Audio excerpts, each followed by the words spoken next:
Be seated.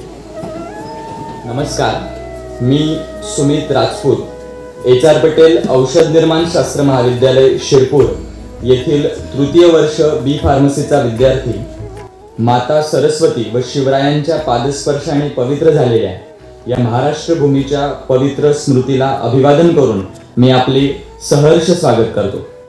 आजच्या कार्यक्रमाचे प्रमुख अतिथी व प्रमुख वक्ते Shri Sushil Patil sir, assistant professor, Jijamata education societies college of pharmacy Nandurbar व आजच्या कार्यक्रमाचे अध्यक्ष डॉक्टर SB वारी सर, प्राचार्य HR पटेल औषध निर्माण शास्त्र महाविद्यालय शिरपूर व महाविद्यालयातील सर्व शिक्षक वृंद आणि उपस्थित सर्व विद्यार्थ्यांचं मी मनपूर्वक स्वागत करतो.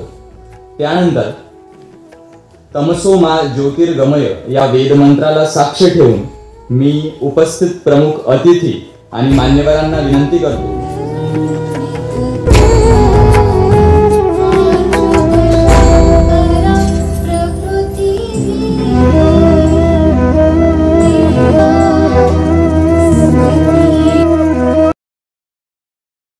पाटील सर, आपण आपले पदव्युत्तर पर्यंतचे शिक्षण M.Pharm in pharmacology from RC Patel institute of pharmaceutical education and research Shirpur येथून केले आहे. तसेच सर सध्या Jijamata education societies college of pharmacy Nandurbar येथे असिस्टंट प्रोफेसर म्हणून कार्यरत आहेत. तसेच सर कीर्तनकार, समाज प्रबोधनकार आणि कथाकार म्हणून महाराष्ट्रभर प्रसिद्ध आहेत. Sir Akhil Bharatiya pharmacist association Nashik विभाग तसेच अखिल भारतीय वारकरी मंडळ जळगाव जिल्हा यांचे अध्यक्ष आहेत. सरांनी विटनेर यासारख्या ग्रामीण भागातून एवढी मोठी झेप घेतली ही बाब खरंच कौतुकास्पद आहे. आता आपण सर्वजण ज्या क्षणाची वाट पाहत आहोत आणि ज्यांचं मार्गदर्शन ऐकण्यासाठी आतुर आहोत असे श्री सुशील पाटील सर यांना science, spirituality and today's youth म्हणजे विज्ञान, अध्यात्म आणि आजचा तरुण या विषयावर बहुमोल मार्गदर्शन करावे अशी मी विनंती करतो. Please sir.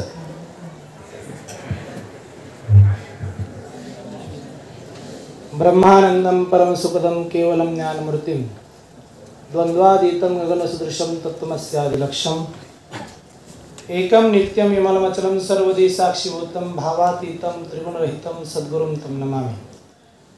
Very good noon to all dear students, respected dignitaries, respected principal sir, Dr. SB वारी sir, all respected dignitaries on the dais of the dais, dear students. Today on the occasion of Ganeshotsav, that is Utsav of our Lord Ganesha. On the occasion of this Ganeshotsav, we are celebrating this Utsav. In that, listen today's lecture, that is science, spirituality and today's youth, role of today's youth. So, what is science? What is spirituality? ज्याला आपण अध्यात्म, विज्ञान आणि आजच्या तरुणांचा या अध्यात्म आणि विज्ञानामध्ये असणारा रोल याविषयी थोडंसं तुमच्याशी कम्युनिकेशन करायचं आहे. आदरणीय डॉक्टर प्राचार्य डॉक्टर SB वारी सरांनी आणि आदरणीय प्रशांत पाटील सरांनी फोन केला. तसं पाहायला गेलं तर भरपूर दिवसापासून सरांचं चालू होतं, आदरणीय वारी सरांचं, की महाराज एक दिवस या, सर एक दिवस या आणि आमच्याही विद्यार्थ्यांना थोडं तुम्ही कम्युनिकेशन करा. पण थोडीशी वेळेची मर्यादा आणि शेड्यूल बिझी असल्यामुळे जवळजवळ 1 वर्षापासून चाललं होतं. परंतु योगायोग हा गणेशोत्सव, कारण मी सरांना अगोदर विचारलं लेक्चर कुठलं द्यायचं आहे, फार्मसी क्षेत्रातलं द्यायचं आहे का आध्यात्मिक क्षेत्रातलं द्यायचं आहे. कारण फार्मसीचेही लेक्चर्स मी देत असतो. कदाचित तुम्ही यूट्यूबला जाऊन बघा, यूट्यूबला आमचे त्या ठिकाणी सगळे फार्मसीचे लेक्चर्स तुम्हाला ऐकायला मिळतील. मग त्यावेळेस एक दोघांमधला दुवा, एक अध्यात्मही सांगितलं गेलं पाहिजे, विज्ञानही सांगितलं गेलं पाहिजे आणि त्यातल्या त्यात जी युवा पिढी आहे ते युवा पिढीसाठी सुद्धा काहीतरी मार्गदर्शन व्हावं या अनुषंगाने हा मधला एक विषय निवडला गेला. तर what do you mean by science. आईन्स्टाईनने जेवढं सायन्सचा एक संशोधन केलं सायन्सच्या याच्यामध्ये नाही. आपण सहज डेफिनेशन म्हणतो study of natural and social world through the observation experimentation etcetera etcetera. But सायन्सचा रोल आपल्या जीवनामध्ये बहुमूल्य आहेच, परंतु सोबत अध्यात्मही गरजेचे आहे. कारण अध्यात्म म्हटल्यानंतर लोकांच्या समोर डोळ्याच्या समोर उभं राहतं की एकदम कुठला तरी गूढ विषय असला पाहिजे. त्यात काहीतरी लोकांचा अजून परत गैरसमज होतो. अध्यात्म म्हणजे अंधश्रद्धा असली पाहिजे, अंधश्रद्धा असेल वगैरे वगैरे. परंतु मूळ तत्व जर पाहायला गेलं तर अध्यात्म आपल्याला कळलंच नाही. अध्यात्म एक लोकांनी चुकीचा प्रोस्पेक्टस या अध्यात्माविषयी करून ठेवलेला आहे. कारण कसं आहे, अध्यात्म आणि विज्ञान दोघांची सांगड घालणं महत्वाचं आहे. विज्ञान आपल्याला पुढे नेत आहे, विज्ञानाचं युग आहे म्हणून आपण पुढे जातोय, मान्य आहे. परंतु त्याच ठिकाणी अध्यात्माची गरज कुठे येते. सगळं काही विज्ञान नाही करू शकत. आता तुम्हाला आपल्याला अनुभव येतो, एखाद्या वेळेस खूप डॉक्टर्स आपण त्या ठिकाणी दाखवतो सो पेशंट्सला, परंतु खूप क्रिटिकल कंडिशन असले त्यावेळेस डॉक्टर्स लोक सुद्धा सांगतात की आता आम्ही सगळे प्रयत्न करून चुकलोय. इव्हन लिव्हर ट्रान्सप्लांटेशन असेल, कॅन्सर सारखे असतील किंवा मग वेगवेगळे डिसीज असतील, डिसऑर्डर्स असतील. आता परवाचा अनुभव माझ्या जीवनातला सांगतो. आम्ही परवाच नेमकं वृंदावनावरून आलो आणि आमच्या नातेवाईकांमध्ये एक प्रीमॅच्युअर डिलिव्हरी झाली 7th मंथला. पण 7th मंथला डिलिव्हरी झाल्यानंतर डॉक्टरांनी सांगितलं की हे बाळ वाचेल अथवा न वाचेल. बाळालाही धोका आहे, आईलाही धोका आहे. आम्ही सांगितलं की ठीक आहे. नातेवाईकांनी सगळ्यांनी डिसिजन घेतलं की बाळाला झालं काहीतरी चालेल, पण आईला होता कामा नये काही. शेवटी त्यांनी सांगितलं आता बघा आम्ही सगळे प्रयत्न करतोय, शेवटी जे काही होईल ते आपण प्रारब्धावर सोडूया किंवा भगवंतावर सोडूया. आता तुम्ही म्हणणार what do you mean bye प्रारब्ध. नशीब कशाला म्हणतो आपण, तर इथे अध्यात्माची गरज असते. बघा मान्य आहे की बाबा आपण अध्यात्मावरच डिपेंड राहू नये. काय माहिती का, 99% 99.99% सगळं कार्य हार्डवर्कमध्ये याच्यामध्ये, परंतु 99% याच्यामध्ये आहे, ज्याला आपण आपलं कर्म म्हणतो. पण ऐका, हे जे कर्म आहे हे कर्म 99.99% सुद्धा झुलकावून देतं, एवढं या अध्यात्मामध्ये पावर आहे. फक्त एक आपलं कर्म चांगलं मानतो, वेगवेगळ्या देवतांना मानतो. आता मी तुम्हाला इथे प्रवचन करायला काही आलेलो नाही, परंतु आपल्याला मान्य असलं पाहिजे की अध्यात्म कशाला असं.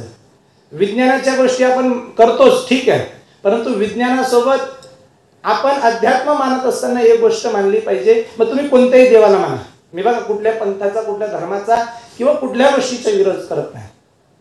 परंतु विषय असा आहे, विज्ञान प्रगती करत असताना विज्ञानाच्या काही गोष्टी, हे तुम्हालाही मान्य करावं लागेल, मीही प्रूफ करून दाखवेल, विज्ञानाच्या काही गोष्टी स्वार्थाशिवाय होतच नाही. स्वार्थ आहे प्रत्येकाजवळ. कोणी आता तुम्ही म्हणणार एवढं रिसर्च चालतं, रिसर्च पेटंट आपण घेतो, रिसर्च पेटंट घेत असताना किंवा मग त्याच्यावर सॅलरी दिली जाते प्रत्येक ठिकाणी. त्या ठिकाणी प्रत्येक ठिकाणी आपण सायन्सच्या ठिकाणी स्वार्थ असतो, परंतु अध्यात्मामध्ये स्वार्थ कुठलाच नसतो. बघा संतांनी जे मागितलंय ना तर स्वतःसाठी कधी मागितलं नाही. मी कायमस्वरूपी सांगत असतो, सुप्रीम पॉवर म्हणजे भगवंताजवळ जे मागत असताना तर स्वतःसाठी कधी मागू नका. मी कायम सांगतो की देवाजवळ मागूच नका आणि मागितल्याशिवाय राहूच नका. तुम्ही म्हणणार सर तुमचं थोडंसं चुकतंय काहीतरी. मागूच नका आणि मागितल्याशिवाय राहूच नका. ऐका, मागण्याचे 2 प्रकार आहेत, एक प्रापंचिक मागणं आहे आणि एक पारमार्थिक मागणं आहे.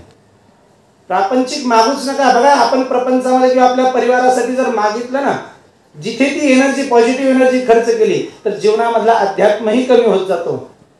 बघा इथे 2 प्रकारच्या मागण्या सांगितल्या. आता संतांनी जे मागितलं, बघा आपण परिवारासाठी जे मागतो ना ती भीक होत असते. सर्वांगाचं काम करू नका. जे परिवारासाठी मागतो ते भीक होत असते, स्वतःसाठी मागतो ते मागणं होत असतं, आणि जगतासाठी जे मागितलं जातं ते माझ्या माऊलीचं पसायदान होत असतं.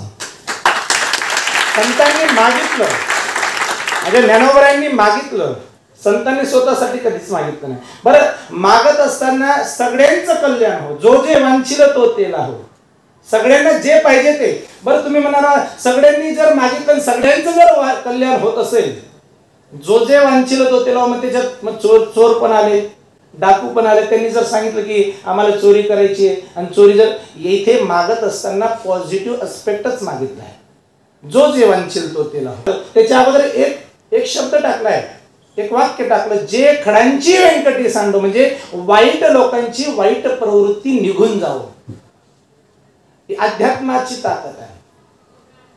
सायन्स आपण भरपूर त्या ठिकाणी करत असतो. आता काही लोक म्हणतात मी फार्मसीमध्ये एमफार्म झालंय, कदाचित तुम्ही आरसीला जर गेला तर आजही 2013च्या याच्यावर माझं युनिव्हर्सिटी टॉपर म्हणून नाव तिकडे आरसीला आहे. मला आदरणीय बारी सर गुरुवर्य होते, त्यांनी मला शिकवलं आहे. त्याच पद्धतीने पी.ओ. पाटील सर सुद्धा, त्यांच्याशी माझ्या जवळचे संबंध आहे. बापना सर, संपूर्ण म्हणजे हे सगळे माझे गुरुजन या ठिकाणी बसलेत, गुरुमंडळी या ठिकाणी बसलेत. बहुतेक आरसीचे बहुतेक मंडळी मी त्यांना अजूनही गुरु मानतो, जरी आध्यात्मिक क्षेत्रातला आज मी गुरु असलो. परंतु काही लोक म्हणतात महाराज तुमचं एवढं एमफार्मसी झालं, तुम्ही युनिव्हर्सिटी टॉपर होतात, गोल्ड मेडलिस्ट होतात, तरी सुद्धा तुम्ही या क्षेत्राकडे कसा आवडला. तर पुण्यामध्ये अगोदरच ठरवलेलं होतं. बघा, तुम्हाला आता तरुण मंडळी या ठिकाणी उपस्थित आहे, मी युवकांवरही थोडंसं बोलणार आहे. बघा, आता तुम्ही इथे आलात फार्मसीला, कोणी सेकंड इयरला आहे, कोणी फायनल इयरला आहे, कोणी थर्ड इयरला आहे. फर्स्ट इयरचं तर काही अजून आले नाही. पण कदाचित तुम्ही पहिला काळ आठवा, जेव्हा तुम्ही फार्मसीला ऍडमिशन घ्यायला आलात. कदाचित ज्यावेळेस तुम्ही फार्मसीला ऍडमिशन घ्यायला आलात तर याच्यापैकी जवळजवळ 70% स्टुडंट असे असतील की त्यांचं म्हणणं असेल की मला MBBS ला जायचं होतं, BDS ला जायचं होतं, नंबर नाही लागला म्हणून मी या ठिकाणी आलो. किंवा काही म्हणत असतील माझ्या परिवारवाल्यांनी मला आग्रह केला म्हणून मी फार्मसीला आलो. काही लोक म्हणत असतील माझा मित्र आला म्हणून मी फार्मसीला आलो. हे वेगवेगळे रिझन्स तुमचे असतील. परंतु इथे आल्यानंतर एकदा तुम्ही तलावामध्ये, जलाशयामध्ये उडी मारली की मग तो तुम्हाला जलसागर तरुण जायचाच आहे, हे संकल्प मनामध्ये घ्या. माझं अगोदरपासूनच ठरलेलं होतं. कोणी सांगत होतं की मी 5वीला असताना, बघा अगोदरपासून आपलं टार्गेट ठरवा की मी सांगतो तुम्हाला, मी फार्मसीला आलो तर कशासाठी आलो, तर माझ्या घरच्यांच्या इच्छेनुसार, अपेक्षेनुसार मी फार्मसीला आलो. तुम्हाला सांगताना मला काही वाटायला नको, मी 10th ला असताना मला फर्स्ट क्लास सुद्धा नव्हता, 12th ला डिस्टिंक्शन होतं. आणि फर्स्ट टाइम मी ज्यावेळेस घर सोडलं आणि घर सोडून इथे आरसीला मी बी फार्मला ज्यावेळेस आलो त्यावेळेस थोडीशी नर्वसनेस माझ्याकडे होती. आणि बी फार्मला सुद्धा मला फर्स्ट क्लास कव्हर करता आला नाही.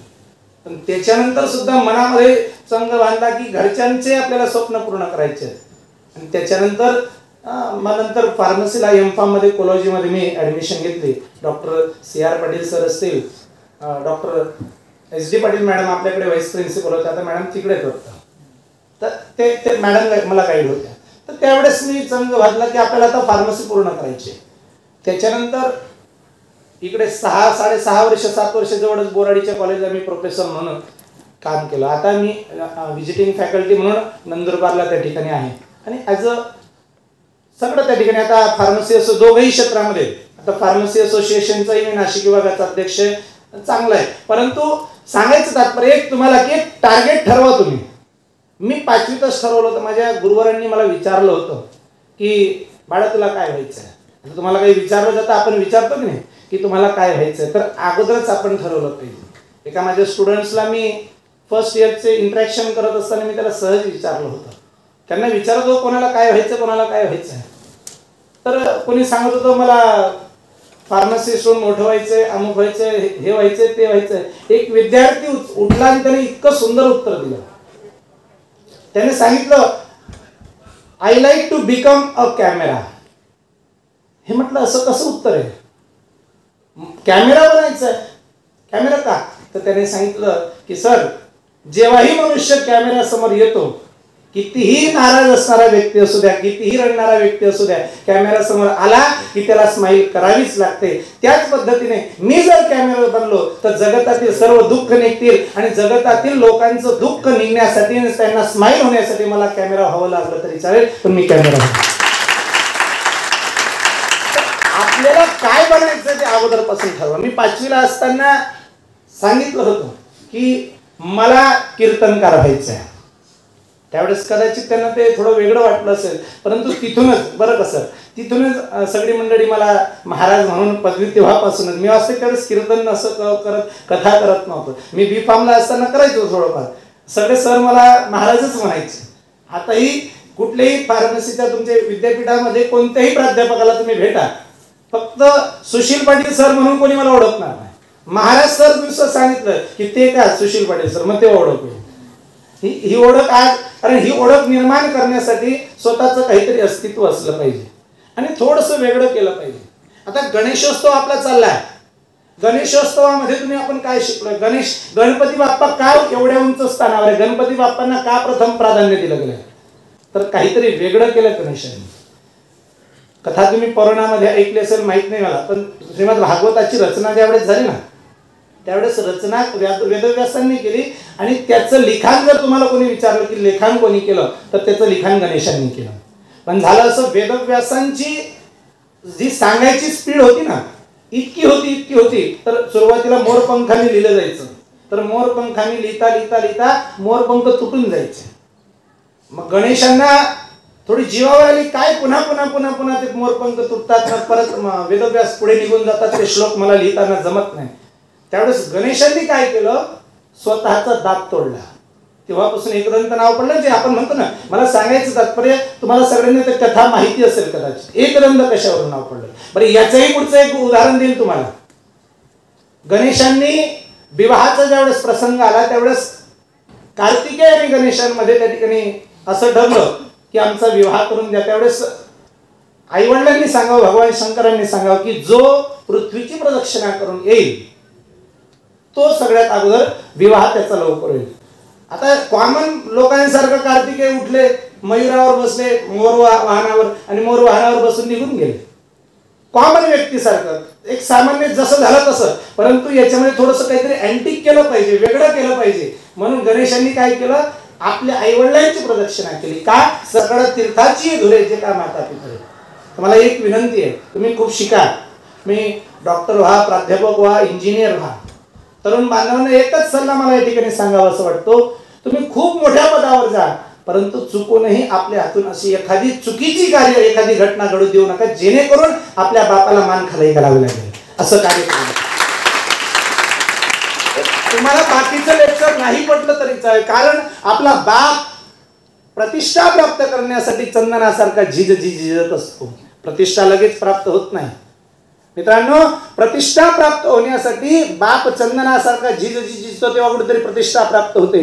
नाही बापाचे अश्रू पुसू शकलात, बापाचं नाव नाही उंच करू शकलात तरी चालेल, परंतु हात जोडून विनंती, अशा आपल्या एखाद्या कार्याने, एखाद्या चुकीने आपला बाप मान खाली करेल असं कार्य करू नका. म्हणून एक विनंती आहे. म्हणून हे शिकवतं फक्त अध्यात्म. विज्ञान काय शिकवतं तुम्ही आज बघा. जे सुशिक्षित मुलं आहेत, सुशिक्षित मोठे मोठे प्राध्यापक आहेत, मोठे मोठे डॉक्टर्स आहेत, वकील आहेत, आश्रमामध्ये त्यांचे आई वडील तुम्हाला वृद्धाश्रमामध्ये बघायला मिळतील. एखाद्या शेतकऱ्याचा बाप तुम्हाला वृद्धाश्रमामध्ये कधी बघायला मिळणार आहे.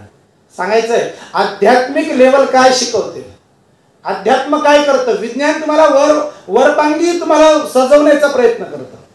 वरचे शरीर तुम्ही शुद्ध करू शकतात विज्ञानाच्या जोरावर. स्नान करू शकतात छानपैकी. एखादा 5,000 रुपयाचा, 10,000 रुपयाचा, 15,000चा शॅम्पू किंवा एखादा सोप घेऊन तुम्ही आंघोळ करू शकतात. परंतु मनाला साफ करायचं असेल, मनाला शुद्ध करायचं असेल, तर तुम्हाला अध्यात्माकडे जावं लागेल. म्हणून अध्यात्म ही आजची काळाची गरज आहे. आज परिस्थिती तुम्हाला बघायला मिळते. आज इतकी वाईट परिस्थिती, आत्ता चालूची लैंगिक अत्याचार केला गेला आणि तिला जीवे ठार केलं गेलं. हे कशामुळे होत आहे? हे विज्ञानाच्याच काही गोष्टी, चुकीच्या गोष्टी वाढतायत. आपण सोशल मीडिया एवढा ऍक्टिव्ह, सोशल मीडियाच्या माध्यमाने काही चुकीच्या गोष्टी विज्ञानाच्या पुढे येतात आणि त्याच्यामुळे या घटना आपल्याला बघायला मिळत असतात. म्हणून विज्ञान वरदान आहे कशा हे ठरवण्यापेक्षा त्याच्या बाजूला विज्ञानाला जर अध्यात्माची साथ असली तर दोघंही आपल्याला त्या ठिकाणी आपल्या जीवनाचं उत्थान किंवा आपल्या जीवनाला वर केल्याशिवाय राहत नाही. म्हणून एक तुम्ही म्हणतात की आपण विज्ञानाच्या द्वाराने किंवा मग अध्यात्मामध्ये एवढी ताकद आहे, आपण जर प्रेयर्स घेतली किंवा एखादी मागणं मागितलं किंवा एखादी प्रार्थना केली तर ते प्रार्थना पूर्ण होते. तुम्ही म्हणणार सर असं होतं का? प्रार्थनेमध्ये ताकद असते. आपण प्रार्थना करतो, प्रार्थनेमध्ये ताकद अशी असते. मग तुम्ही म्हणणार असं होतच का? 100% होतं. कारण प्रार्थनेमध्ये एवढी ताकद आहे. जर प्रार्थना करत असाल त्यावेळेस एनर्जी कन्झर्वेशन लॉ त्या ठिकाणी आपण आठवा. Energy nor be destroyed nor be created, it converted from one form to the another form. किंवा मग याच्याही पुढे जर गेलात तर energy transfer from lower higher form to lower form किंवा lower form to higher form, ते कन्सिस्टन्सी ठरवते. त्याच ठिकाणी आपण एखादी निगेटिव्ह एनर्जी जर समोर असेल, त्या निगेटिव्ह एनर्जीवर जर पॉझिटिव्ह एनर्जीचा आपल्या प्रार्थनेचा मारा केला तर नक्कीच पॉझिटिव्ह एनर्जी निगेटिव्ह एनर्जीवर वरचढ ठरल्याशिवाय राहणार नाही. म्हणून ही प्रार्थनेची ताकद आहे. सगळ्यामध्ये सगळ्या गोष्टी बाजूला होऊन जातात, पण सगळ्यात शेवटी डॉक्टर सांगतात शेवटी तुम्ही प्रार्थना करा भगवंताच्या. मग तुम्ही ज्याला म्हणत असाल त्याला म्हणा. जाकी रही भावना जैसे प्रभू मूर्तीने देख होत असे, ज्या भावनेने. आता तसं पाहिलं गेलं तर तुम्ही आपण हे देवांचे स्वरूप आपण केलेत, परंतु शास्त्रांमध्ये वर्णन असं येतं की सुप्रीम पॉवर लॉर्ड एकच आहे. ते त्यांचे तत्व, सूर्य एकच आहे, त्याचे किरण सगळे वेगवेगळे आहेत. आपण काय केलं माहिती का? आपण धर्मांमध्ये, पंथांमध्ये, देवधर्मांमध्ये ह्या देवाला मानू त्या देवाला मानू, असा कुठलाच धर्म, असा कुठलाच पंथ तुम्हाला शिकवणार नाही की स्वतःचा धर्म श्रेष्ठ माना पण दुसऱ्याच्या धर्माला किंवा दुसऱ्याच्या पंथाला दुय्यम माना, असा कुठलाच पंथ तुम्हाला शिकवत नाही. तसं पाहिलं गेलं तर एकच आहे भगवान परमात्मा. संतांनी सुद्धा सांगितलं वारकरी संप्रदायामध्ये, आपुला तो एक देव करून घ्या, एकच देव, त्या देवाला आपलंसं करून घ्या. तर तो देव कोण आहे? तर त्याचं वर्णन श्रीमद भागवतामध्ये सांगितलंय. ते जो वार मृदाम यथा विनिमय यत्र त्रिशर्वं वृषा धाम्रास्वेन सदा निरस्तकोहकम सत्यम परम धीमहि. सत्य तत्व त्याला आपण म्हणतो. सत्य, सत्यालाच सगळ्या देवतांचं मूळ तत्व मानलंय. जीवनामध्ये सत्य असेल, जीवनामध्ये जर खरं असेल तर जगतातील कोणती ताकद तुम्हाला आडवी करू शकत नाही किंवा तुम्हाला कुठल्या पद्धतीचा त्रास होऊ शकत नाही.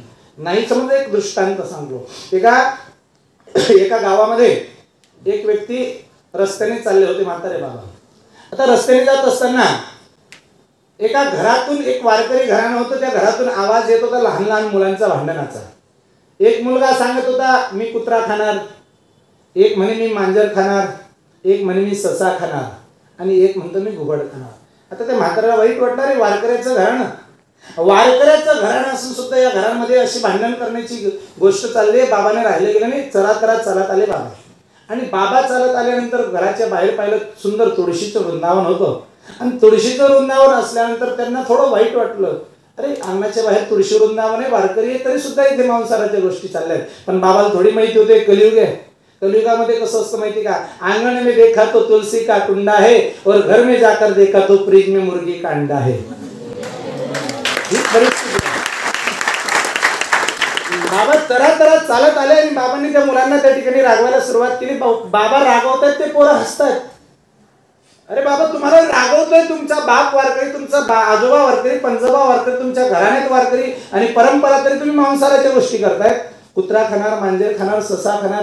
त्यावेळेस त्या बाबांना त्यांनी बसवलं आणि एक पोरगा घरामध्ये पडत गेला आणि एक ताट घेऊन आला. त्या ताटावर काहीतरी झाकलेलं होतं, ते झाकलेलं उचललं आणि बाबाच्या समोर ते ताट ठेवलं आणि सांगितलं, म्हटले बाबा आमच्या मोठ्या भावाचं 8 दिवसापूर्वी लग्न झालं. त्या लग्नामध्ये आम्हाला रुखवत मिळालं. रुखवत माहिती आहे? रुखवत ते नवरदेवाला देतात बघा, पद्धत वेगवेगळी असते. मग त्या रुखवतामध्ये आम्हाला साखरेचा कुत्रा, साखरेची मांजर, साखरेचं ससा आणि साखरेचं घुबड मिळालं. म्हाताऱ्यानं डोक्याला हात लावून घेतला. दृष्टांत संपला माझ्या सिद्धांताकडे. मला सांगा, कुत्रा होता दिसायला, मांजर होती दिसायला, घुबड होतं दिसायला, ससं होतं दिसायला, पण कशापासून बनलं होतं ते? साखरेपासून. त्याच पद्धतीने जरी दिसायला प्रभू रामचंद्र आहे, जरी दिसायला भगवान विष्णू, जरी दिसायला गणपती बाप्पा आहे, परंतु सगळ्यांच्या मागचं तत्व एकच आहे. ते तत्व म्हणजे सत्य तत्व. त्या सत्य तत्वाला आपण ओळखलं पाहिजे, त्या भगवंताला आपण ओळखलं पाहिजे, सुप्रीम पॉवर ज्याला आपण म्हणतो. मग विज्ञान सांगतोय की आपण नमस्कार करत असताना बघा, आपण नमस्कार करतो. नमस्कार करत असताना याच्यामध्ये सुद्धा एक ताकद आहे. आज पूर्ण विश्व, पूर्ण जग आपल्या भारताच्या या संस्कृतीला मानायला लागलं. पहिले काय व्हायचं? हाय हॅलो एकमेकांना सेकंड करायचे. आणि मग कोविडच्या काळापासून समजलं की भारताची संस्कृती श्रेष्ठ आहे. नमस्कार करत असताना फिजिक्सचं क्वांटम मेकॅनिझम सांगतं. ज्यावेळेस आपण या बॉडीचा विचार करत असतात, ॲनाटॉमी फिजिओलॉजी बघा, तर या ब्रेन्स मधल्या जे काही तुमच्या इलेक्ट्रोमॅग्नेटिक वेव्हज आहेत, मग त्याच्यात राईट ब्रेनचा पार्ट असू द्या किंवा लेफ्टचा ब्रेनचा पार्ट असू द्या, हे सगळे इलेक्ट्रोमॅग्नेटिक वेव्हज या आपल्या संपूर्ण बॉडीला कंट्रोल करतात. पण ज्यावेळेस दोघं हात एकत्र आले, त्यावेळेस दोघं एकत्र आत आल्यानंतर दोघं इलेक्ट्रोमॅग्नेटिक वेव्ह एकत्र होतात आणि त्याच्यामध्ये पॉझिटिव्ह एनर्जी तयार होते. हे आपलं विज्ञान सांगतं. पण याच्या पुढे सांगू अध्यात्म काय सांगतं, दोघं हात जोडले आणि समोरच्याने दोघं हात जोडले तर त्या ठिकाणी एकच होतं की बाबा रे, आपल्या अंतःकरणातील दिव्य शक्ती, या अंतःकरणातील दिव्य शक्तीचा आणि तुझ्या अंतःकरणातील दिव्य शक्तीचा एकमेकांना नमस्कार करणं म्हणजे नमस्ते. म्हणून हे अध्यात्म आणि विज्ञान भरपूर गोष्टी आहेत. त्याच्यापुढे जर सांगायचं म्हटलं तर संतांनी भगवंताजवळ मागितलं पण जगताच्या कल्याणासाठी. वास्तविक बघायला गेलं काही लोक म्हणतात, आता कदाचित काही लोकांच्या मनामध्ये हा विचार असेल, तरुण पिढीमध्ये हा जास्त विषय आम्हाला बघायला मिळतो. कारण तरुण मुलांना जर टिंगल करायचं पात्र किंवा विनोदाने जर घेण्याचं पात्र जर कोणी असेल तर हे कथाकार कीर्तनकार. माझ्या जीवनातला अनुभव सांगतो. इकडे शहादा तालुक्यामध्ये बामखेडा म्हणून गाव आहे, मला वाटतं आपले गणेश पाटील सरांचं गाव आहे. तिथे माझी कथा होती आणि तिथे माझे 2-4 विद्यार्थी, म्हणजे तिकडे नंदुरबारचे स्टुडंट तिथे कथेला यायचे. पण नेमकं आता त्यांनी तिथे आल्यानंतर मला सांगावं की आता तिकडची जी गुजर भाषा आहे, गुजराती भाषा, त्या मुद्दाम त्या भाषेचा उल्लेख करतोय, ऐका, ते शब्द तुम्हाला आनंद देऊन जातील. त्यांनी काय सांगावं, दादा तमारी मजाच आहे. काय सांगावं त्यांनी, दादा तमारी मजाच आहे. म्हटलं काय बाबा असं का म्हणतोय तू, असं का म्हणतोय की दादा तमारी मजाच आहे. म्हणे दादा तुमचं कसं असतं, आटले की उठ्या पाटले, पाटले की उठ्या खाटले, मज्जा मज्जा. म्हणजे इथून उठले की पाटल्यावर आणि पाटल्यावर उठले की खाटल्यावर, म्हणजे तुम्हाला चांगलं खायला भेटतं.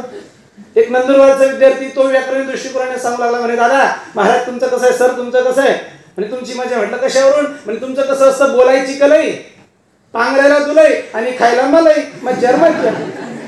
बरं त्याला सांगितलं, बरं तू बन कथाकार, तू बन कीर्तनकार. बरं आम्ही इतके पथ्य असतात, जावे त्याच्या वंशी तेव्हाकडे, कधीतरी आमच्या गाडीमध्ये येऊन बसा. दिवसातून 3-3 ठिकाणी कार्यक्रमाला जातो. आता इथे आलो ना तर जवळजवळ 4 कार्यक्रमाचे किंवा 4 ठिकाणी व्हिजिट देऊन आम्ही या ठिकाणी आलेलो. येऊन बघा कधीतरी, नाही तर महिना 1.5 महिना आम्ही घरी जात नाही. घरावर तुळशी पत्र ठेवून आम्ही त्या ठिकाणी बाहेर फिरतोय. सामान्य समजू नका. बरं त्याला सांगितलं तू बन कथाकार. तरुण मंडळींना त्या ठिकाणी सांगावं असं वाटतं तुम्ही बना कथाकार. बरं कथाकार बनण्यासाठी काही कीर्तन समाजाचं बंधन लागत नाही, हे कुठल्या पद्धतीचं लायसन्स लागत नाही, तुम्ही बना कथाकार. परंतु कथाकार बनणं सोपं नाही. लोक म्हणतात एखाद्या समजून घ्या, एखादा स्वातंत्र्य सैनिक असेल तर स्वातंत्र्य सैनिकाला एवढी फॅसिलिटी दिली जाते. मग विचार करा, ज्याने आपला देश सांभाळला त्याला एवढं सरकार फॅसिलिटी देते, मग विचार करा ज्याने तुमचा देव सांभाळला त्याला फॅसिलिटी नको का. म्हणून आज खऱ्या अर्थाने परमार्थ करत असताना किंवा या अध्यात्मामध्ये क्षेत्रामध्ये वावरत असताना आम्हीही घरावर तुळशी पत्र ठेवून, आम्हालाही परिवार आहे, आम्हालाही वाटतं ना की आमच्या परिवाराला वेळ दिला गेला पाहिजे. पण आज समाजासाठी, समाज प्रबोधनासाठी ज्यावेळेस आम्ही बाहेर निघतो त्यावेळेस बाकी गोष्टी सोडून द्याव्या लागतात. मग लोक म्हणतात की काही लोक प्रतिकूल परिस्थितीमध्ये असतात किंवा मग नाही शिक्षण झालं, झाला बुवा, बांधला पेटा मारला चाटा, असं नाही. जगद्गुरु तुकोबारायांचं वैभव तुम्ही जर पाहिलं, जगद्गुरु तुकोबारायांचा जीवनाचा अभ्यास करा कधीतरी. जगद्गुरु तुकोबारायांच्या जीवनामध्ये एवढं वैभव होतं. त्यांचे वडील जे होते ना एवढे त्या ठिकाणी ते सावकार होते, एवढं कर्ज दिलं होतं. तुम्ही जर आजही देऊपासून तर चाकणपासून तर पंढरपूरपर्यंत जेवढ्या तुम्हाला जागा दिसतील ना, ज्या शेती दिसतील ना, त्या सगळ्याच जागा त्या जगद्गुरु तुकोबारायांच्या वडिलांकडे गहाणखत म्हणून पडलेल्या होत्या. एवढं वैभव होतं त्या काळामध्ये. तरी सुद्धा जगद्गुरु तुकोबारायांनी सगळं माफ करून टाकलं. त्या बही खात्याच्या वह्या, त्या गुन्हे सगळ्या इंद्रायणीमध्ये टाकून दिल्या.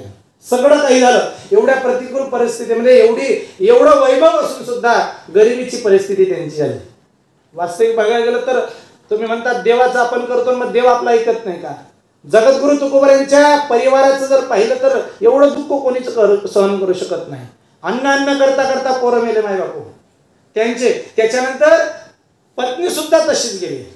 आणि शेवट की भगवंतावर विश्वास केल्यानंतर किंवा देवदेव केल्यानंतर सुद्धा जर दुःख आपल्याला मिळतं, मग काय देवदेव करावं.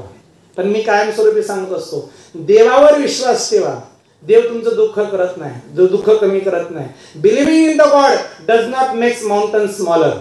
Believing in the God does not makes mountain smaller, but it makes climbing easier. तुम्हाला दुःखाचा डोंगर काही कमी होणार नाही, दुःखाचा डोंगर कमी होणार नाही, पण तो दुःखाचा डोंगर सर करण्यासाठी, तो दुःखाचा डोंगर पार करण्यासाठी सामर्थ्य तुमच्यामध्ये येईल, एवढी अध्यात्मामध्ये ताकद आहे.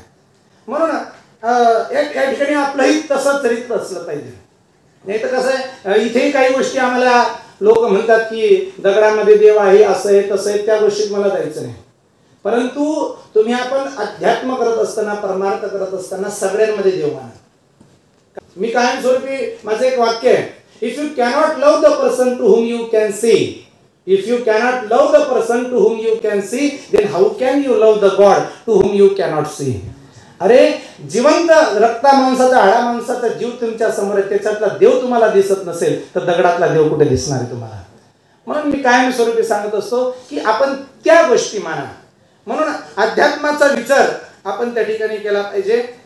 आपण आता एकच उदाहरण सांगेल आणि थोडंसं युवकांवर बोलेल आणि जवळजवळ माझ्या या ठिकाणी या लेक्चरला सांगतेकडे नेईल. आता मागे आपण म्हणतो की मागे एक रिसर्च झालं 2-3 वर्षापूर्वी. तर आपण ॲटम, न्यूक्लियस, न्यूट्रॉन, प्रोटॉन इथपर्यंत किंवा नॅनो पार्टिकल्सपर्यंत आपले शोध झाले होते, सगळ्यांना मान्य आहे. त्याच्यानंतर एक पृथ्वीच्या गर्भामध्ये एक मोठं संशोधन झालं आणि मोठं संशोधन झाल्यानंतर दोन मोठे मोठे दगड किंवा दोन मोठे मोठे इन्स्ट्रुमेंट्स एकमेकांवर कितीतरी RPM ने एकमेकांवर आदळले गेले. त्यावेळेस लोक म्हणायचे कदाचित त्यांच्या त्या वेव्हमुळे कदाचित तारांगण सुद्धा खाली उतरू शकतं. अशा काही गोष्टी त्या ठिकाणी केल्या गेल्या. परंतु ज्यावेळेस एकमेकांवर ते आदळले गेले आणि त्याच्यातून मग प्रोटॉन्स तुटले, न्यूट्रॉन्स तुटले, त्याच्यानंतर नॅनो पार्टिकलचेही भाग झाले. छोटा पार्टिकल जो आपल्याला डोळ्याने दिसत नाही, नॅनो पार्टिकल पण दिसत नाही, त्याच्यावर अजून रिसर्च चाललंय. नॅनो पार्टिकलवर अजून रिसर्च चाललंय. त्याच्यानंतर अजून रिसर्च पुढे आलं आणि त्या पार्टिकलला काय नाव देण्यात आलं? God particle. आता इथे समजून घ्या तुम्ही की त्या पार्टिकलला सगळ्यात छोटा पार्टिकल, या विश्वामधील सगळ्यात छोटा पार्टिकल. आता तर लोकांना आपल्याला हे ग्रह तारे वगैरे आपल्याला आता कळायला लागले. परंतु कितीतरी लाखो वर्षापूर्वी या धर्मग्रंथांमध्ये ब्रह्मा मुरारी प्रांतकारी भानु शशी भूमी शुतो बुधच्च गुरुच शुक्र शनी राहू केतवा सर्वे ग्रहाणाम शांती करा भवंतु. आता आपल्याला मंगळावर जायला आपल्याला भेटतंय, परंतु मंगळाचा शोध कितीतरी वर्षापूर्वी या ज्योतिषाने आपल्या ज्या संस्कृतीने किंवा आपल्या अध्यात्माने शोधून लावलाय. मला बाकी सगळ्यात छोटा पार्टिकल त्याला गॉड पार्टिकल नाव का देण्यात आलं? तर का तर त्याला देवकण असं म्हटलं जातं.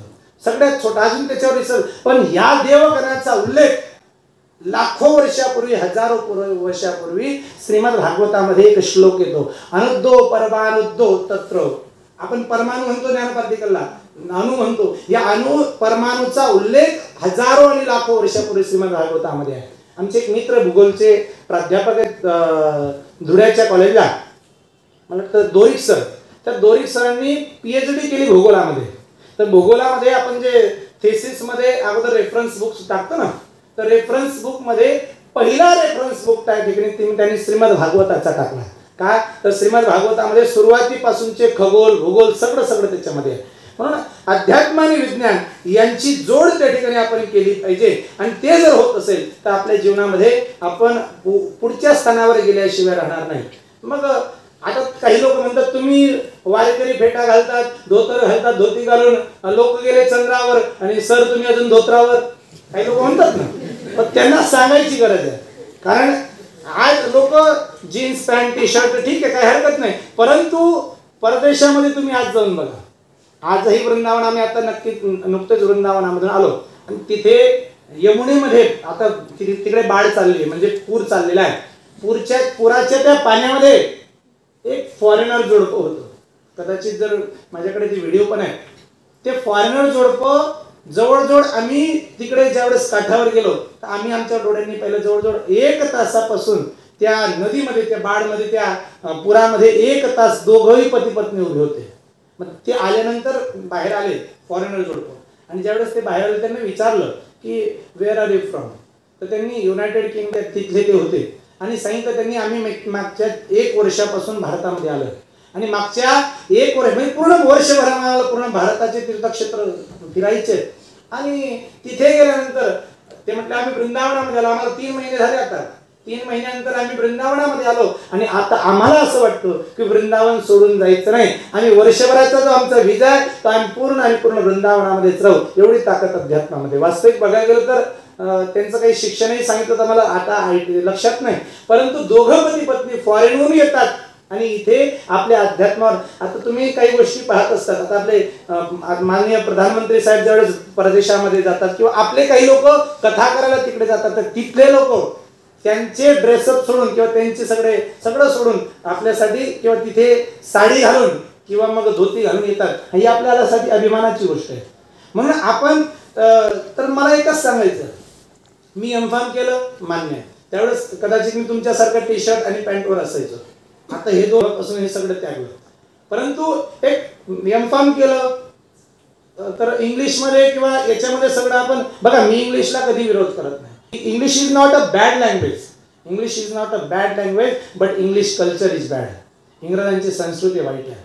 इंग्रजी ठीक आहे, कम्युनिकेशनचं साधन इंग्लिश, कम्युनिकेशनचा गॅप जर असला तर कदाचित परिस्थिती अशी होते, आपली फजिता होते कम्युनिकेशनमध्ये. काही वेळेस कसं होतं, आपले हिंदी शब्द चुकीचे होतात, कधी इंग्लिशमध्येही काही शब्द चुकीचे होतात आणि काही शब्दांचे चुकीचे अर्थ निघाले. कदाचित जर इंग्लिश भाषा वाईट राहिली असती ना तर स्वामी विवेकानंदांनी शिकागोच्या धर्म परिषदेमध्ये माय ब्रदर्स अँड सिस्टर म्हटलंच नसतं.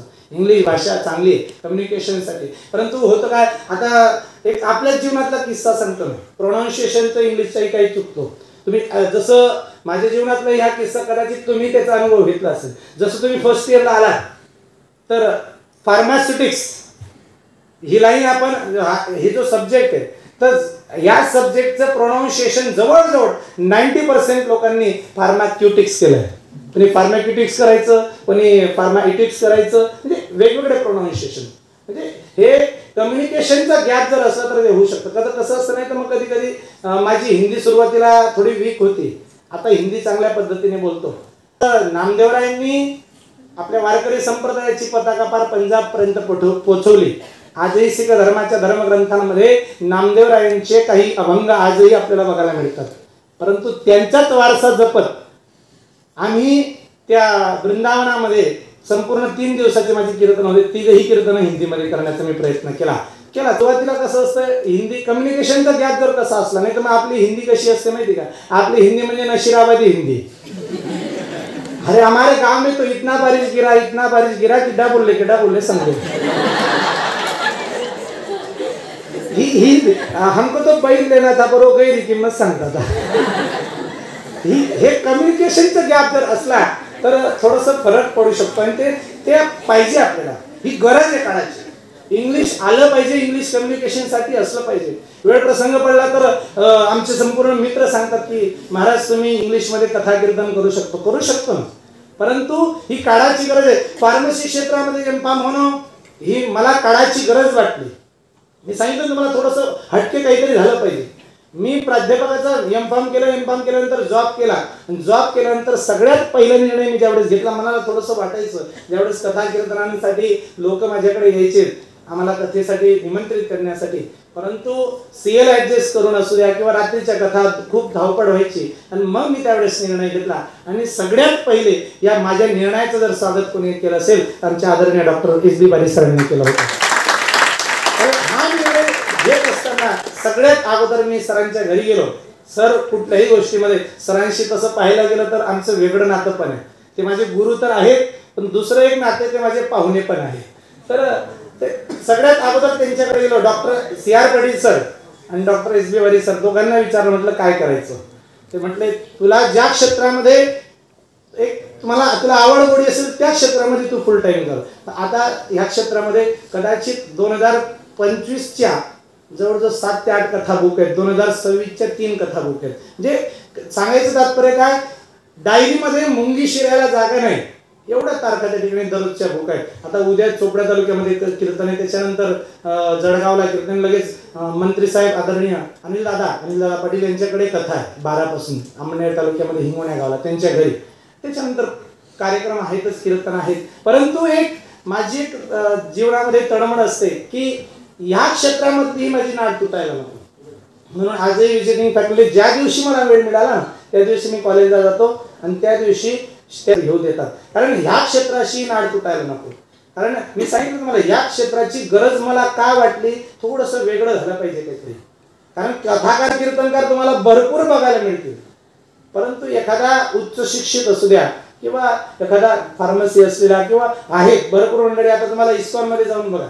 बरं सर, आता मी वृंदावनामध्ये गेलो ना, तर तिथे काही तरुणांशी इतकी मला त्या ठिकाणी इंटरॅक्शन त्या ठिकाणी झालं. तर पाहिलं मी कोणी सिव्हिल इंजिनियर होतं, घरचं सगळं काही चांगलं होतं, पण सगळं सोडून आले. मी म्हणेन तुम्हाला सोडून जाऊ नका, कारण संतांनी सांगितलं की कधी घर परिवार सोड. संतांनी वारकरी संप्रदायामध्ये बोटावर मोजणार इतके संत ब्रह्मचारी होते किंवा त्यांनी आपला संसार सोडला. भरपूर संत होते की त्यांनी संसार केला आणि संसार करत करत परमार्थ केला. पण काही होतं माहिती का, संसार असा करा की परमार्थ वेगळा करायची गरज नको. कारण आपण संसार करत असताना त्याच्यामध्ये काही चुकीच्या गोष्टी नको पाहिजे. जर चुकीच्या गोष्टी होत असेल तर तो संसार आहे. पण काही लोक आम्ही असे बघतो की परमार्थ करतात परंतु संसारापेक्षा सांसारिक लोकांपेक्षा जास्त खोटं बोलतात. मला सांगा काय उपयोग आहे. म्हणून ह्या गोष्टी आपण त्या ठिकाणी सांभाळल्या गेल्या पाहिजे. आणि आज तरुण मंडळींशी या ठिकाणी इंटरॅक्शन करत असताना आज तरुणांची खरी गरज काय, अध्यात्म आणि विज्ञान. तुम्ही आपण काय करतो माहिती का, कोणती गोष्ट असली की आज तरुणांमध्ये डिप्रेशन जास्त बघायला मिळतं. एक काउन्सिलिंग करायची गरज असते. मुलं हसतात ना, त्यांना हसायला बघा. स्माईल मी तुम्हाला पहिले सांगून गेलो की कॅमेऱ्यासारखं व्हा. आपणही हसा आणि दुसऱ्यालाही हसवा. जर तुम्ही हसत नसाल तर तुमच्या जीवनामध्ये नक्की डिप्रेशन. काही आता पोरांना हसायला हवं ना, ते लगेच तिथे नुसतं ही करून देतात ना, हसून देतात. म्हणजे हसणंही जीवनामध्ये महाग झालं. आता लोक पैसे देऊन हसतात. सकाळी मागे पुण्याला कार्यक्रम होता, सकाळी उठलो आणि जसं फिरायला गेलो असताना एका छोट्याशा एक बगीचा होता. बगीच्यामध्ये पाहिलं तर सगळे लोक एकत्र आलेले होते आणि तो कोच त्यांना हसवत होता आणि ते पण हसत होते. पण मला विचार पडला की हे खऱ्या अर्थाने खरं असतायत का त्या कोचकडे बघून हसतायत. कारण ते कोचची ऍक्टिंग अशी होती, तो असा डुप्लिकेट हसायचा आणि त्याच्याकडे बघून आम्हाला पण असायचं. माणसाच्या जीवनातलं हसत गेलं माझ्या. आज नैराश्य जीवनामध्ये थोडंसं हसलं पाहिजे आणि हसणं ओरिजिनल असलं पाहिजे, डुप्लिकेट हसणं नको. नाही तर आज डुप्लिकेट हसतात सगळे लोक, ऍक्टिंग करतात, ती गोष्ट जाऊ द्या. परंतु आज तरुणांमध्ये व्यसनाधीनता वाढली. बघा, व्यसनाधीनता एवढी वाढली आहे. बघा, मी कायमस्वरूपी माझ्या तरुण बांधवांनी भगिनींकडे एकच गोष्ट मागत असतो. मी कधी कथा कीर्तनाचे कधी पैसे ठरवून जात नाही, परंतु माझं एक मागणं सगळ्यांकडे असतं. मी तुमच्याकडे एक मागणं मागेल, द्याल का तुम्ही? प्रॉमिस कराल? माझ्या तरुण बांधवांकडून आणि माझ्या तरुण भगिनींकडून. बघा, मला बहीण नाही, त्या तुम्ही दादा, तुम्ही सुद्धा एक वचन द्या. माझं एकच म्हणणं आहे की या भारतीय संस्कृतीला किंवा भारताला जर कुठली गोष्ट त्रासदायक ठरत असेल तर माझे मुलं, माझे विद्यार्थी, संपूर्ण विद्यार्थी मित्र व्यसनाधीन झाले आणि माझ्या तरुण भगिनी फॅशनाच्या अधीन गेल्या.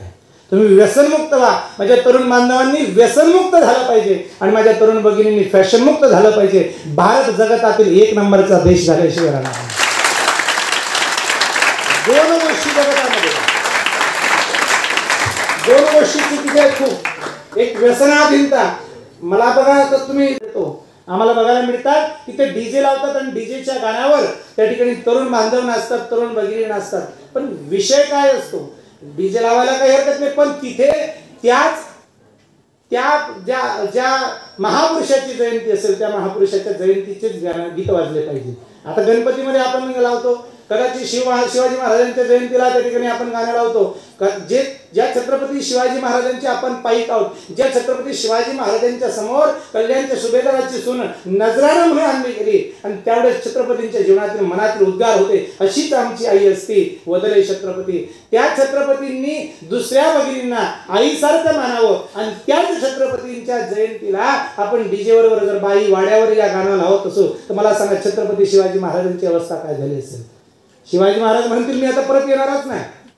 याच्याही पुढे सांगतो लोक जिजाऊ जन्माला यावी लागेल, जिजाऊ जन्माला येईल तरच कुठेतरी शिवबा जन्माला येईल. पण आज तरुण बांधवांसाठी एकच आहे, तुम्ही नैराश्य सोडा, अध्यात्माच्या ताकदीवर तुम्ही काय करू शकतात. भरपूर उदाहरणं तुम्हाला आपल्याला बघायला मिळतील. आजही नासा सारखे सायंटिस्ट असतील, इस्रो सारखे सायंटिस्ट असतील, तुम्ही कदाचित टीव्हीवर पाहिलं असेल.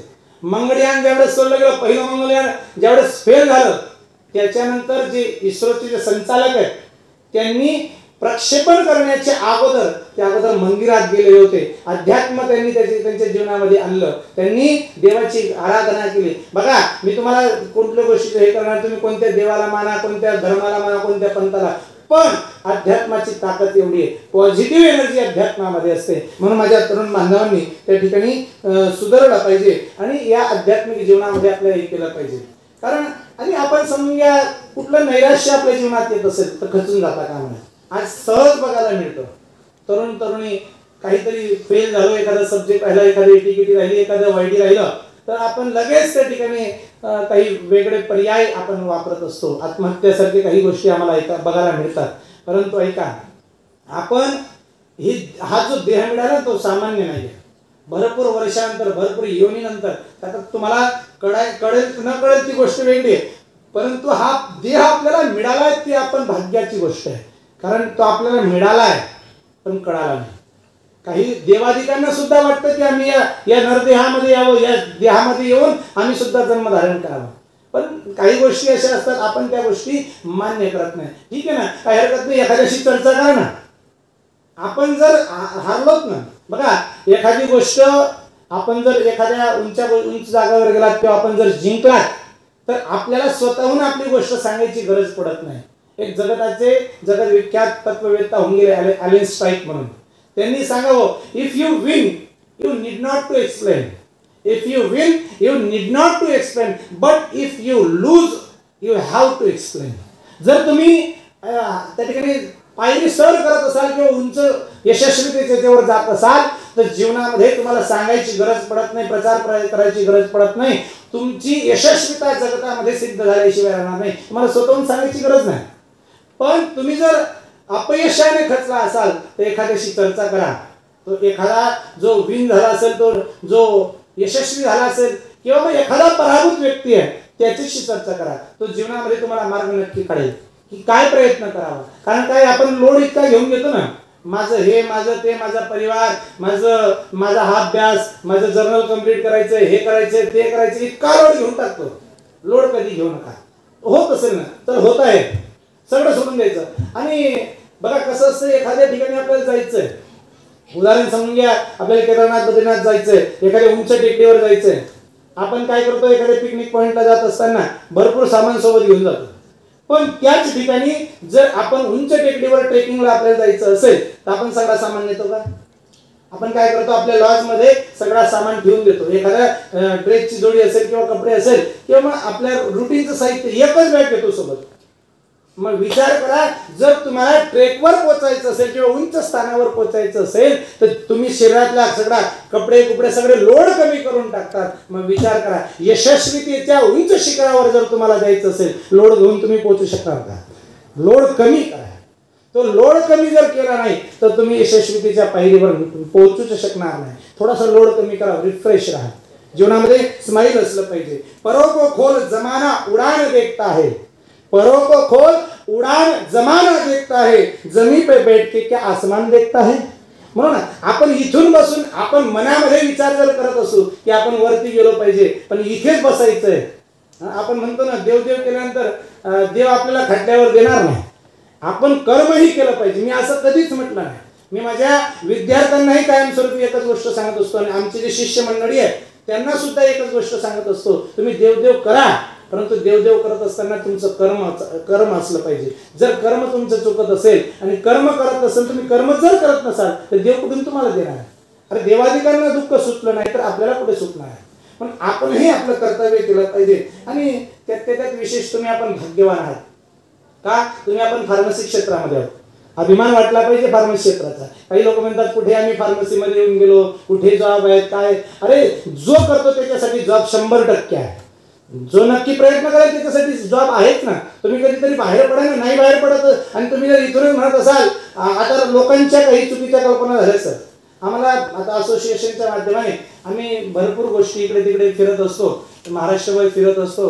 तर आम्हाला असं कानावर येतं की नाही सर आता रेफरन्स शिवाय जॉब नाही, असं नाही तसं नाही. परंतु भरपूर ठिकाणी आम्ही असे स्टुडंट्स पाहिलेत की त्यांचा काहीच रेफरन्स नाही, परंतु तुमच्याकडे टॅलेंट असेल ना तर मला तर आनंदाने सांगा असं वाटतं आपलं हे इन्स्टिट्यूट आहे. मी ह्या इन्स्टिट्यूटचा विद्यार्थी आहे, RC सिस्टर आणि ब्रदर ब्रांच आहे.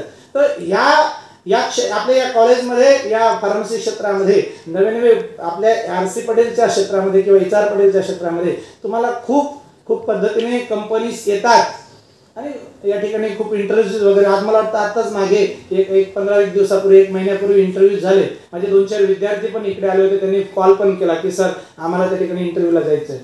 तुम्हाला कॅम्पस इंटरव्ह्यू होतात, बाकीच्या कॉलेजला जाऊन बघा. आम्ही जातो कुठल्या कॉलेजला काय काय परिस्थिती असते, फीज घेतात परंतु तिथे फीज घेऊन सुद्धा कधी इन्स्ट्रुमेंट तुम्हाला बघायला मिळणार नाही, प्रॅक्टिकल्स होणार नाही, काय होणार नाही. तुम्ही खूप भाग्यवान आहात की तुम्ही ठीक आहे ना पैसा जातोय पण तुम्हाला आज क्वालिटी एज्युकेशन मिळतंय, हे तुमचं भाग्य आहे.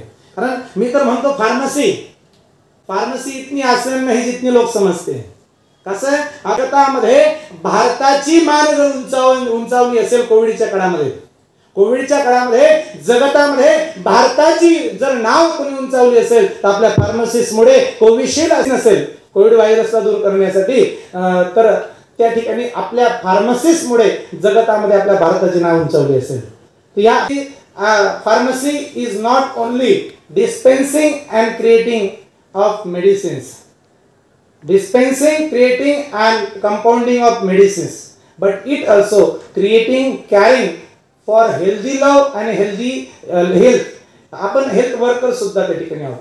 आपण काय करतो, फार्मसिस्ट जगताला प्रेम सुद्धा देत असतात. काही फार्मसिस्ट असतात फार्मसिस्ट आहोत, फार्मसिस्ट हेल्थ वर्कर सुद्धा आहेत. म्हणून तुम्हाला खूप खूप शुभेच्छा द्याव्याशा वाटतात की आपण या ठिकाणी as a second year pharmacy student, third year pharmacy student, final year students, आपल्याला जे फायनल इयर स्टुडंट्स आहेत त्यांना खूप खूप बेस्ट लक देतो की तुम्ही इथून सुटल्यानंतर कोणी मास्टरला जाईल, PG करेल किंवा कोणी मास्टर नंतर PhD करेल आणि मग कोणी आपल्या याच्यासाठी आपल्या जॉबसाठी त्या ठिकाणी आपण जाऊ शकतात. परंतु तुम्ही तुमच्या क्षेत्रामध्ये उज्ज्वल करिअर करावं हीच तुम्हाला त्या ठिकाणी शुभेच्छा देतो. आणि सगळ्यांना खूप खूप शुभेच्छा देतो. जे सेकंडला आहेत ते थर्डला लवकर जातील, थर्डला आहेत ते फायनलला लवकर जातील आणि फायनल वाले आहेत ते लवकर सुटून पुढे M.Pharm करतील किंवा त्या ठिकाणी पुढे जॉबला जातील हीच सदिच्छा व्यक्त करतो. पुनश्च आमच्या या स्टाफचे मंडळींचे सगळे स्टुडंटचे खूप खूप धन्यवाद मानतो. कारण तुम्ही गेल्या 1 तासापासून माझं बोलणं झेलता आहात म्हणून तुमचेही खूप खूप आभार. आमचे सगळे संपूर्ण मंडळी आदरणीय डॉक्टर SB बारी सर यांचेही खूप खूप धन्यवाद देतो. त्याच पद्धतीने प्रिन्सिपल, व्हाईस प्रिन्सिपल, संपूर्ण टीचिंग, नॉन टीचिंग स्टाफ सगळ्यांचे मी खूप खूप आभार मानतो. पुनश्च सगळ्यांचे धन्यवाद मानतो. रामकृष्ण.